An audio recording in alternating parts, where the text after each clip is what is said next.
আমি এবং আমার ছেলে একদিন একসাথে ঘুমাচ্ছিলাম। আমার স্বামী বিদেশ থাকে। আমার শরীরটা খুব খারাপ হওয়ায় আমি আমার ছেলেকে আমার সাথে ঘুমানোর কথা বলি। কিন্তু হঠাৎ একদিন রাতে যখন আমি ছেলের সাথে ঘুমালাম, তখন আমি অর্ধেক ঘুমের মধ্যে আছি এমন অনুভব করলাম। কেউ আমার সাথে বাজে কিছু করার চেষ্টা করছে। ঠিক সেই মুহূর্তে আমার ঘুম ভেঙে যায়। আর ঘুম ভেঙে আমি দেখলাম আমার ছেলে পাগলের মতো কি যেন করতে চাইছে। আর তা দেখে তো আমার মাথায় আগুন ধরে গেল। বন্ধুরা, আমার ছেলে কি করেছিল সেদিন রাতে যা দেখে আমার পুরো মাথায় নষ্ট হয়ে গিয়েছিল। জানতে হলে পুরো গল্পটি শুনতে হবে। তাহলে চলুন বন্ধুরা, গল্পটি শুরু করি। গল্পটি শুরু করার আগে বন্ধুরা, তোমাদের নিকট আমার বিশেষ অনুরোধ, দয়া করে তোমরা আমার চ্যানেলটি সাবস্ক্রাইব করে আমাকে সাপোর্ট করবা।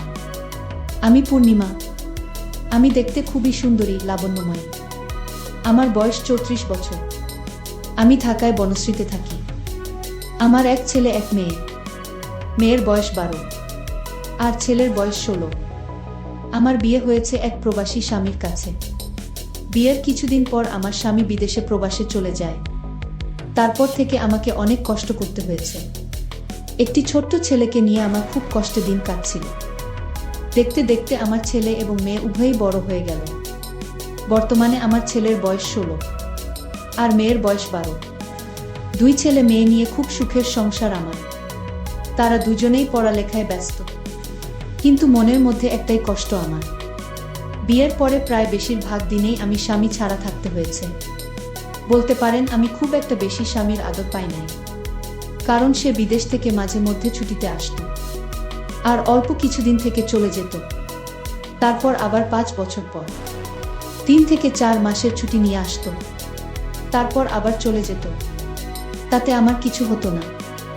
মনের কষ্ট মনেরই রয়ে যেত, বরং আরো আগুন জ্বালাইয়া তুইয়ে চলে যাইত। তারপর কিছু দিন শুধু কালিচক করতাম। এইভাবেই চলতো আমার জীবন। তাই বলছি বন্ধুরা, স্বামীর আদর আমার জীবনে খুব কমই পাইতাম। কিন্তু আমার কি ভাগ্য বন্ধুরা, সেই স্বামীর আদর, সোহাগ, মায়া, মমতা সব দিয়ে ভরিয়ে দিয়েছিল আমার ছেলে অনিল।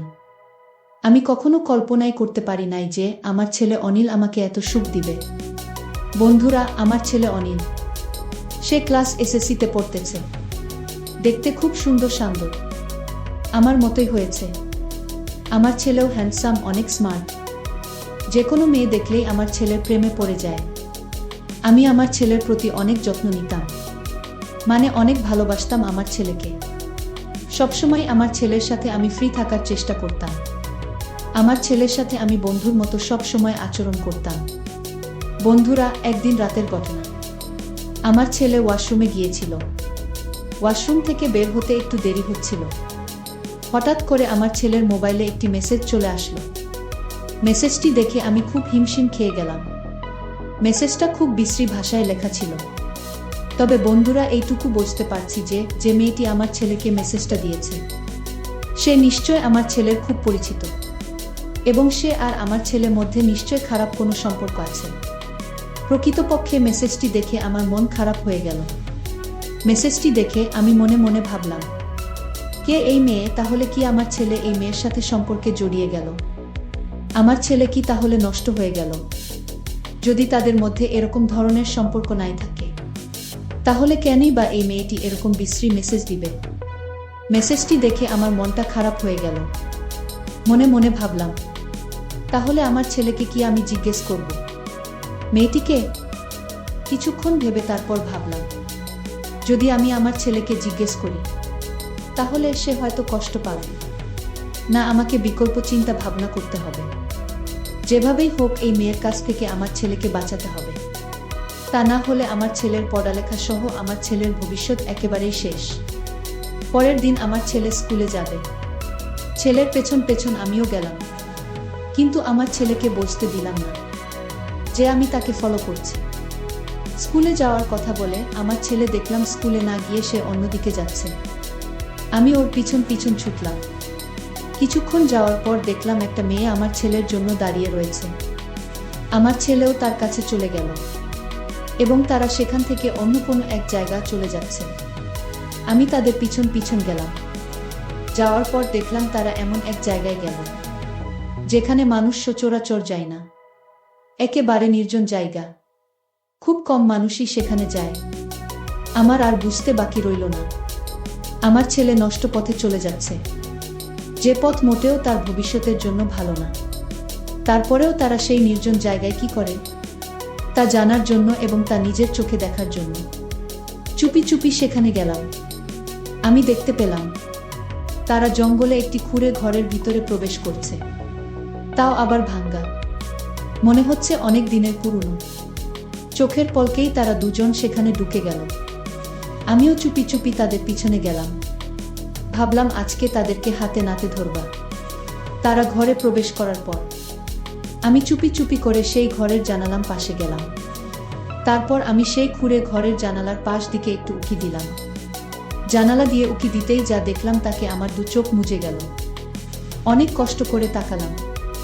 দেখলাম আমার ছেলে এবং সেই মেয়েটার কি রোমান্টিক দৃশ্য। মনে হচ্ছে তারা যেন নতুন কোনো দুনিয়ায় হারিয়ে গেছে। তারপরেও আমি কিছুক্ষণ তাদের দৃশ্য দেখলাম। সেই সাথে আমার চোখ চলে গেল আমার ছেলেই সেই ইন্টারেস্টিং জায়গায়। আমার ছেলেরটা দেখে তো আমি পুরাই অবাক। ছেলেরটা এত নাদোজ নুদুজ হলো কি করে? দৃশ্যটা দেখার পর ভাবলাম এখন আমি আমার ছেলে আর এই মেয়েটাকে হাতে নাতে ধরব। কিন্তু আমার মনের মধ্যে বাধা পড়ে যায় যে এই মুহূর্তে যদি আমি তাদের ধরতে যাই তাহলে দুর্ঘটনা পড়ে যেতে পারে। দৃষ্টি কিছুক্ষণ দেখার পর আমি তাদেরকে সেখানে কিছু না বলে বাসায় চলে আসলাম। তবে দৃশ্যটি দেখার পর বারবার তাদের সুন্দর দৃশ্য চোখের মধ্যে ভাসতেছে। আমি খুব চিন্তায় পড়ে গেলাম। মনে মনে ভাবতে লাগলাম কি করা যায়। আর এইসব যদি তার বাবা শোনে তাহলে আমার সাথে অনেক ঝগড়া করবে, রাগারাগি করবে এবং কি আমাকে মারধরও করতে পারে। ছেলেকে এইসব কারাপি থেকে রক্ষা করার দায়িত্ব আমার। ছেলের এইসব দেখে মনে মনে সিদ্ধান্ত নিলাম আজকে ছেলে বাসায় ফিরলে একটা ব্যবস্থা করব। মনে মনে এও ভাবতে লাগলাম কি ব্যবস্থা করব, কি করা যায়। এসব বিষয় তো আবার কারো কাছে শেয়ার করা যায় না। অনেকক্ষণ ভাবতে ভাবতে মাথায় একটা আইডিয়া এলো, আর এই আইডিয়াটাকেই কাজে লাগানোর চেষ্টা করলাম। প্রায় সন্ধ্যাবেলা আমার ছেলে স্কুল থেকে বাড়ি ফিরল। আমি বললাম বাবা অনিল তোমার স্কুল থেকে আসতে এত দেরি হলো কেন? অনিল বলল মা স্কুল শেষে প্রাইভেট পড়ছিলাম তাই আমার আসতে একটু দেরি হয়ে গেল। ছেলের এমন গোছানো মিথ্যা কথা শুনে আমি অবাক হয়ে গেলাম। আমি তো বুঝতেই পারছি সে কোথায় থেকে বাড়িতে ফিরল, কিন্তু আমি তাকে বুঝতে দিলাম না। আমি ভাবলাম যদি আমি তাকে কিছু বলি তাহলে হয়তো এতে হিতের বিপরীত হয়ে যেতে পারে। তাকে আমার কৌশলে বসে আনতে হবে। সেদিন থেকেই আমার ছেলের সাথে প্রেমের অভিনয় শুরু করি, যাতে কোনো মেয়ে আমার ছেলেকে নষ্ট না করতে পারে এবং আমার ছেলেকে আকৃষ্ট না করতে পারে। সেজন্যই আমার এই চিন্তা ভাবনা। কিন্তু এই চিন্তা ভাবনা যে এত গভীরে চলে যাবে তা কখনো কল্পনাও করতে পারিনি। সেই দিন রাতে আমি আমার ছেলেকে বললাম বাবা অনিল তোমার মুখ এমন দেখাচ্ছে কেন? অনিল বলল না মা কিছু না। তারপর আমি বললাম অনিল আজকে তোমার সাথে আমি একটু গল্প করব। অনিল বলল মা কিসের গল্প? আমি বললাম অনিল তোমার সাথে আমার অনেক কথা আছে, চলো আজকে আমরা আগে একটু গল্প করি, তারপর কথা বলি। আর সেই সাথে আমি নিজেকে একটু অন্যরকম ভাবে উপস্থাপন করলাম যাতে সে আমাকে দেখে আকৃষ্ট হয়। আমি তার সাথে ওপেন ভাবে চলার চেষ্টা করলাম। তারপর অনিল দেখছি মাঝে মাঝে আমার দিকে তাকাচ্ছে আর কি যেন ভাবছে। তারপর তার সাথে আমি অনেকক্ষণ গল্প করলাম। গল্পের করতে এক সময় আমি অনিলকে বললাম বাবা আমার গা খুব ব্যথা করছে, একটা মেসেজ করে দাও। আমার কথা শুনে অনিল আমার দিকে হা করে চেয়ে রইল। অনেকক্ষণ ছেলের সেবা পেয়ে আমার ঘুম ঘুম ভাব পেল। তারপর আমি অনিলকে বললাম বাবা অনিল আজকে আমার খুব খারাপ লাগতেছে, তুই আজকে আমার এখানে থাকবে। কেন জানি আমি আমার ভয় ভয় লাগতেছে। অনিল বলল আচ্ছা ঠিক আছে মা। তারপর আমি আর আমার ছেলে অনিল একসাথে ঘুমিয়ে পড়লাম। রাত যখন গভীর হলো তখন আমি বুঝতে পারলাম কেউ যেন আমার সাথে চুপি চুপি অন্যরকম কিছু করার চেষ্টা করছে। অনেক দিন পর কারো এমন অবস্থা অনুভব করতে পেরে আমার ঘুম ভেঙে গেল। আমি বুঝতে পারলাম নিশ্চয় আমার ছেলে অনিল, কারণ আমার রুমে তো অনিল ছাড়া আর কেউ নাই। তারপরেও আমি ঘুমের ভান ধরে পড়ে রইলাম, বুঝতে দিলাম না আমার ছেলে অনিলকে। মনে মনে ভাবলাম দেখি অনিল আমার সাথে কি করে। কিছুক্ষণ পর অনিল ভাবল হয়তো আমি ঘুমিয়ে পড়েছি। সে তার ইচ্ছা মতো বিভিন্নভাবে আমার সাথে বিভিন্ন রকম অদ্ভুত আচরণ করা শুরু করলো। আমি ভাবলাম মনে হয় আমার ছেলে পাগল হয়ে গেছে, আর তা না হলে সে আমার সাথে এরকম অদ্ভুত আচরণ করবে কেন। তারপরও আমি নীরব থাকলাম। যখন সে খুব বেশি পাগলামি করতেছে তখন আমার ঘুম ভেঙে যায়। আমি সজাগ হয়ে বললাম, অনিল তুমি কোথায়, কি করছো? সে আমার সজাগ হওয়া দেখে বোকা হয়ে গেল। আমি বললাম, অনিল সমস্যা নাই, তোমার যা ইচ্ছা তা করো, কিন্তু বাবা আমার একটা শর্ত আছে, তোমাকে আমার ওই শর্তটা মানতে হবে। তখন অনিল বলল, মা কি শর্ত শুনি। তখন আমি বললাম, অনিল আজকে আমি দেখলাম তোমাকে, তুমি একটা মেয়ের সাথে একটা জায়গায় গেছো, যেখানে তুমি গিয়েছিলে সেই জায়গাটা ভালো না, তবে তোমাকে কথা দিতে হবে তুমি আর কোনোদিন সেই জায়গায় যাবে না। এর বিনিময়ে তুমি আমার কাছে যা চাইবে তাই পাবে। বাচ্চা ছেলেদের মতো আমার সাথে মাথা নাড়াতে নাড়াতে বলল, আচ্ছা ঠিক আছে মা, আমি আর কোনো দিন সেখানে যাব না। তারপর আমি বললাম, অনিল আমি বুঝতে পেরেছি, তুমি বড় হয়েছ, তোমারও চাহিদা আছে, যদিও আমরা তোমাকে এখন বিবাহ করাতে পারবো না। যতদিন আমরা তোমাকে না বিবাহ করাবো ততদিন তুমি আমার মাধ্যমে তোমার কাজ চালিয়ে যাবে। সব কথার এক কথা হচ্ছে, এক কথায় তোমাকে ওই রাস্তা থেকে ফিরে আসতে হবে। তখন অনিল বলল, আচ্ছা ঠিক আছে মা। তারপর আমি আমার ছেলেকে বললাম, অনিল তুমি তোমার কাজ শুরু করো। মাত্র 16 বছর বয়সের ছেলে, তারপরও গায়ে প্রচুর শক্তি। আমার 16 বছরের ছেলের কাজ করার এত কৌশল দেখে আমার মাথা ঘুরে গেল। মনে হলো যেন আমি জীবনের সমস্ত সুখ খুঁজে পেয়েছি। কি বলবো বন্ধুরা, আমার ছেলের এই ব্যাপারে এত কৌশল জানে তার আমার কল্পনার বাইরে। মনে মনে ভাবলাম, ছেলে তো দেখি তার বাপের চাইতে আরো 10 গুণ বেশি পাওয়ারফুল। কি বলবো বন্ধুরা, সেদিন মনে হয়েছিল আমি নতুন কোনো সুখের ভুবনে হারিয়ে গিয়েছিলাম। সে এরকম কৌশলেই ব্যবহার করেছিল, তা আমি আগে কখনো কল্পনাও করতে পারি না।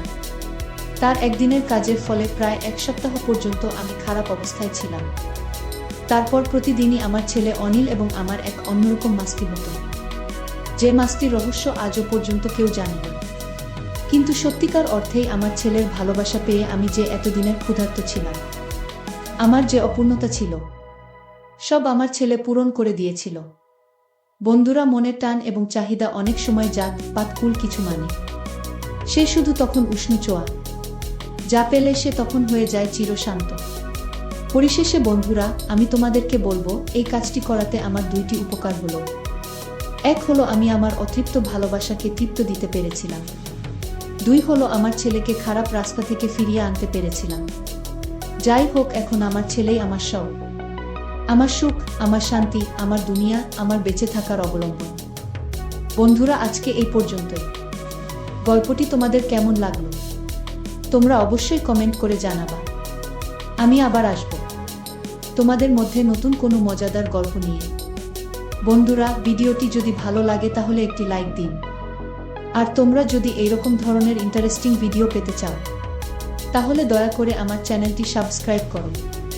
পরিশেষে তোমাদের সকলের সুস্বাস্থ্য কামনা করি। জন্য তোমাদের সকলকে অসংখ্য ধন্যবাদ।